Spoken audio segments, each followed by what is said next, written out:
This is No Face Bigfoot, and I'm still on the page from Radical Reggie's book today. I'm breaking the seal on a game that I played 30 years ago. I just went up to GameStop this morning, about an hour ago, up in Minot, and as you can see, this is my receipt here.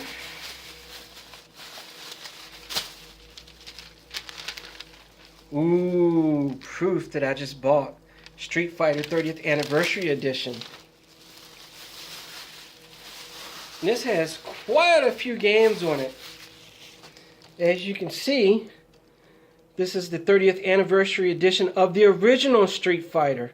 Not Street Fighter 2 that was so popular, the original Street Fighter with characters like Mike, the Blonde Jen, Lee, Adon, and of course Sagat. And of course you could only play with Ryu and Ken.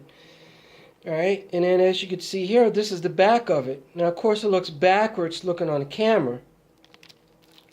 So I'm going to go ahead, break the seal here. Man, I'm full of excitement. I have no fingernails, so this has always been a problem.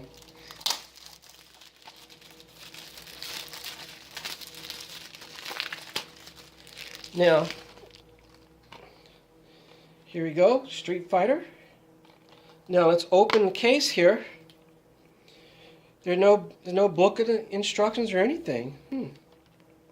Something underneath here. Now, this is what I'm really excited about, because I'm going to do a video on this later on. Now, I'm a really bad Street Fighter person. I'm not very good at it. I'm not very good at fighting games. And a long time ago I used to be, like at Mortal Kombat, Time Killers, the original Street Fighter. I was okay at Street Fighter 2, but I've never been really that good, but I've always enjoyed it. Doesn't this look wonderful here? Man, I'm like salivating at the mouth right now. Now, here's the story before I end this video. There used to be a place called Funland on Jeff Davis Highway in Richmond, Virginia, 30 years ago. And they had about 20 games there. There was a little mini golf course there. It's kind of cheaply constructed, but the arcade was good. They had games like Kicker, Cubert, some of the classics. I learned how to play black hole pinball there. That was an old game even when they had it. This was back in '88. And this was right beside what used to be the old Family Dollar in Jeff Davis. And the property Funland was actually an old abandoned house that my brother and I used to sneak in. And his best friend Ernie did too. If my mom do it, she'd probably slap me right now for being stupid as a teenager. But I played Street Fighter, and that game kept me off the streets. And it took me 6 months to actually beat the game.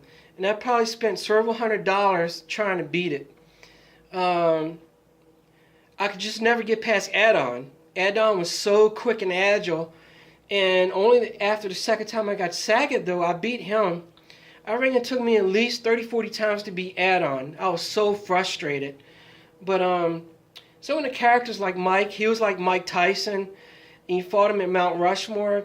You could just hunker down in the corner, get down and block like this, and if you get 1 or 2 punches in, then you could just back up in the corner and he would just keep punching at you. There's strategy to each fighter, so anyway, to get back to the point, this is the game that possibly had saved my life because I was kind of getting in trouble hanging with the wrong crowd. And also at the time I was coaching T-ball, so that also kind of helped me out.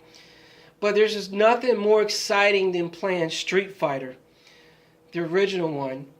And I remember the first time I had just beaten the game, about a week after that, I knew you could throw fireballs. We used to call it the Statue of Liberty punch.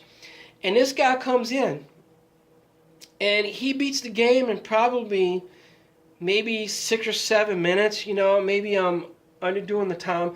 I was so amazed that he could pull it off because I'd seen it, but I didn't know you could actually do it.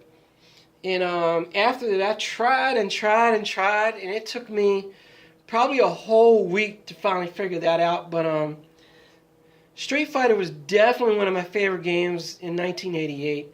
they kept it for a whole year, and as soon as they took the game out the arcade, that was it. They shut down a few months later after that and became a pawn shop.